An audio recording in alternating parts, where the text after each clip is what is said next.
Serial killers are humans with no heart killing hundreds of innocent people for their satisfaction.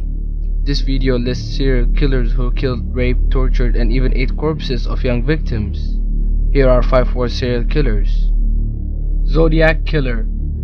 The Zodiac Killer was a serial killer who operated in Northern California in the late 1960s and early 1970s. The killer originated the name Zodiac in a series of taunting letters sent to the local Bay Area press.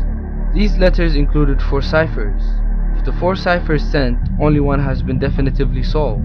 He claimed to have 37 victims, but the newspapers confirmed only 7. Till this day, the killer's identity remains unknown. Otaku Murderer. Tsutomu Meizaki, also known as the Otaku Murderer or the Little Girl Murderer, was a Japanese serial killer, cannibal, and necrophile who abducted and murdered 4 young girls in Saitama, Japan, and indulged in sexual activities with their corpses. On one occasion, he not only drank the victim's blood but ate her hand as well.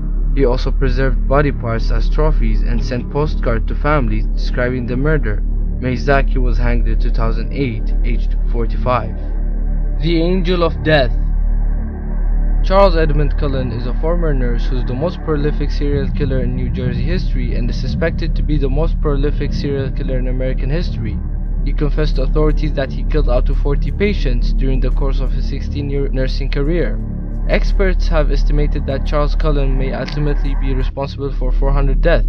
He did this by poisoning his patients to death with unprescribed medication. He stated that he wanted to relieve the patients from their suffering, much like an angel would.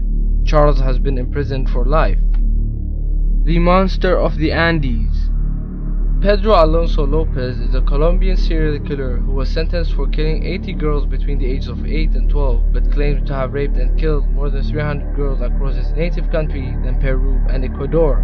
Despite being one of the most prolific serial killers of the 20th century, he was released in 1998. His current location remains unknown. The Beast. Luis Garavito, also known as the Beast, is a Colombian rapist and serial killer. In 1999, he confessed to the torture, rape, and murder of 147 young children, but the number is believed to be over 300. He has been described as the world's worst serial killer. He was found guilty on 139 counts, which should amount to 1,853 years in prison, but Colombian law limits it to 30, which is what he was sentenced to in 1999. He may be released earlier for cooperation and good behavior.